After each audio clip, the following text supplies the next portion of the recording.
Breast में गांठ है, क्या करें? आज का ये विषय होने वाला है। ब्रेस्ट में गांठ होना एक काफ़ी कॉमन प्रॉब्लम है, स्पेशली महिलाओं के अंदर, राइट।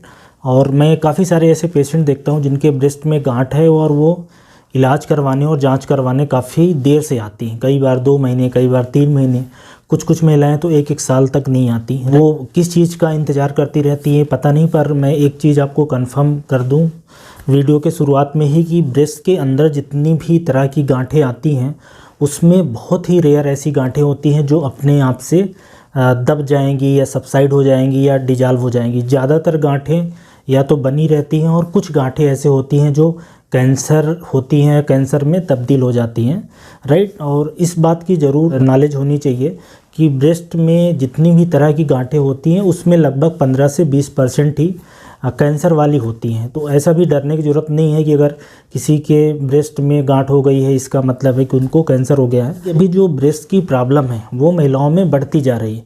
बढ़ने का रीज़न खान पान है, राइट। इसके साथ में मोटापा है, अनहेल्दी चीज़ें हैं, जो पेस्टिसाइड्स वगैरह हैं, ये सारी चीज़ें, स्मोकिंग है, एल्कोहल है, ये सारी चीज़ें रिस्क फैक्टर होते हैं जिसके कारण ये ब्रेस्ट की प्रॉब्लम अभी बढ़ती जा रही है। और स्पेशली शहर की जो महिलाएं हैं उसमें काफ़ी ज़्यादा प्रॉब्लम होती है। अब जो ब्रेस्ट है या जो स्तन है उसके अंदर अलग अलग तरह की 5-6 बीमारियां हो सकती हैं। उन सब बीमारियों को हम समझेंगे और उनका अल्टीमेटली क्या ट्रीटमेंट है या कैसे डायग्नोज करना है वो भी मैं आप लोगों को बताऊंगा। तो जो सबसे कॉमन बीमारी होती है और स्पेशली जो रिप्रोडक्टिव एज ग्रुप होती है 20 से 40 साल के महिलाओं के बीच में, वो फाइब्रोएडेनोमा है। वो फाइब्रोएडेनोमा एक ब्रेस्ट में हो सकता है, दोनों ब्रेस्ट में हो सकते हैं, एक ही ब्रेस्ट में 2 भी हो सकता है, राइट। ये फाइब्रोएडेनोमा एक तरह का बिनाइन ट्यूमर है, मतलब ये कोई कैंसर नहीं है, कोई फैलने वाला नहीं है। बट इंपॉर्टेंट चीज़ ये है कि ये फाइब्रोएडेनोमा अपने आप रिग्रेस करे, इसकी भी पॉसिबिलिटी कम ही रहती है। कुछ केसेस में हो जाता है कि इसको छोड़ दो उसी हालत पे, राइट, तो कई बार अपने आप सबसाइड हो जाता है। ज़्यादातर बार निकलवाना पड़ता है बट जाँच तो ज़रूरी होती है। तो ये फाइब्रोएडेनोमा एक काफ़ी कॉमन प्रॉब्लम है, स्पेशली यंगर एज ग्रुप में। फिर एक बीच की एज ग्रुप होती है, मतलब थोड़ा सा 40 से 60 साल के बीच में, उसमें एक बीमारी होती है जिसको हम लोग बोलते हैं फाइब्रोसिस्टिक डिजीज। वो भी कैंसर नहीं है, राइट। उसके अंदर बहुत सारी बीमारियों का कॉम्बिनेशन हो सकता है, मतलब ब्रेस्ट के अंदर फाइब्रोसिस हो जाए या वो जो गठान है उसमें सिस्ट बन जाए या एडेनोसिस हो जाए। बेसिकली जो ब्रेस्ट की जो मिल्क प्रोडक्शन की यूनिट होती है, डक्टल और लोबुलर यूनिट हम लोग बोलते हैं, उसके अंदर इस तरह के बदलाव आते हैं। तो ये फाइब्रोसिस्टिक डिजीज भी एक काफ़ी कॉमन प्रॉब्लम है। इसी के अलावा एक और जो काफ़ी कॉमन प्रॉब्लम है अभी जो बढ़ती जा रही वो है ब्रेस्ट कैंसर। अगर किसी भी महिला में 40 साल के बाद गठान हो रही है तो ब्रेस्ट कैंसर होने की संभावना बढ़ जाएगी, स्पेशली अगर उसके फैमिली में, जैसे कि मदर में उसके या सिस्टर में, मौसी में अगर किसी को ब्रेस्ट कैंसर रहा हो, राइट। इस तरह के केसेस में उसके चांसेस बढ़ जाते हैं। तो जब भी ऐसी महिलाओं में गठान आए तो तुरंत अपने डॉक्टर को जाकर दिखाना है। इसके लिए जो डॉक्टर्स होते हैं अमूमन जनरल सर्जन के पास जाना या गायनेकोलॉजिस्ट के पास जाना उचित रहता है। उनको तुरंत दिखाना चाहिए, क्योंकि जो मेन बात है ब्रेस्ट कैंसर के जो ट्रीटमेंट क्या है, इसका शुरुआती स्टेज में बहुत अच्छा उपलब्ध है। अगर शुरुआत के स्टेज 1, स्टेज 2 एंड स्टेज 3 में ही इसका इलाज हो जाए तो कंप्लीट क्योर हो जाता है, राइट। स्टेज 1 की बीमारी तो लगभग 90-95% केसेस में ठीक हो जाती है।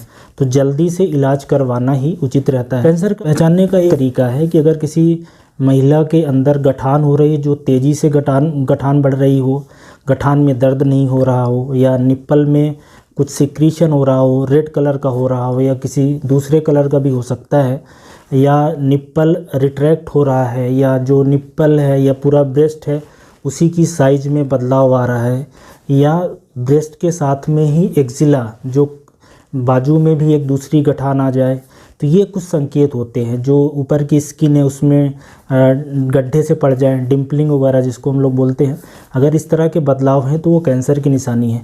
ये काफ़ी कॉमन मिस्टेक लोग करते हैं कि ब्रेस्ट में अगर कोई गठान है और उसमें दर्द नहीं हो रहा है तो दिखाने नहीं जाते। ये चीज़ आपको समझनी पड़ेगी कि अगर किसी गठान में दर्द नहीं हो रहा है तो उसके कैंसर के होने की संभावना ज़्यादा है।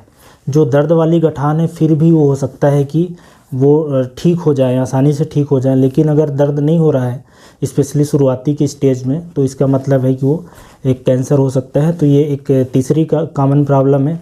इसके अलावा एक प्रॉब्लम होती है ब्रेस्ट के टिश्यू में इन्फ्लेमेशन हो जाना।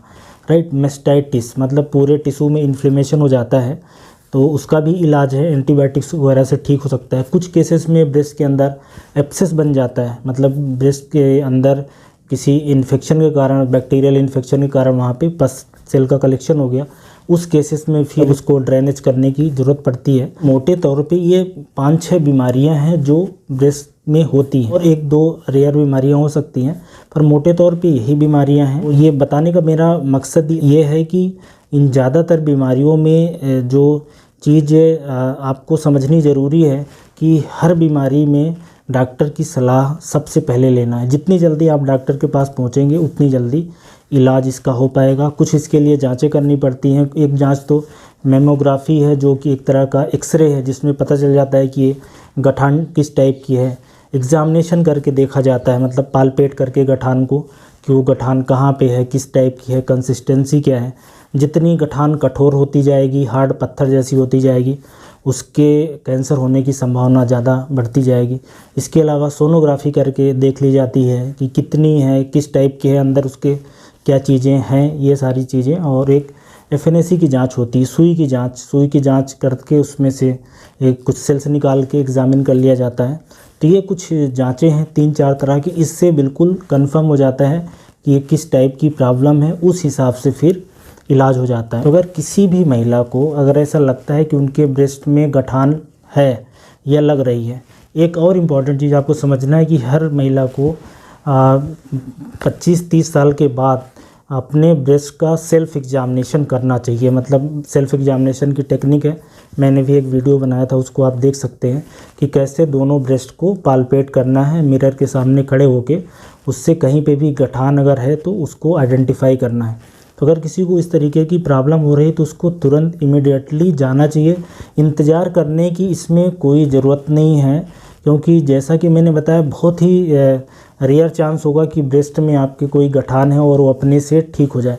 अपने से ठीक होने वाली नहीं है, या तो कुछ दवाइयों से ठीक होगी, या तो उसमें ड्रेनेज वगैरह करना पड़ेगा, या तो फिर उसका ऑपरेशन ही कराना पड़ेगा, राइट। और अगर सही समय से पहुंच पाते हैं तो चांसेस है कि उस बीमारी का क्योर आसानी से हो पाएगा।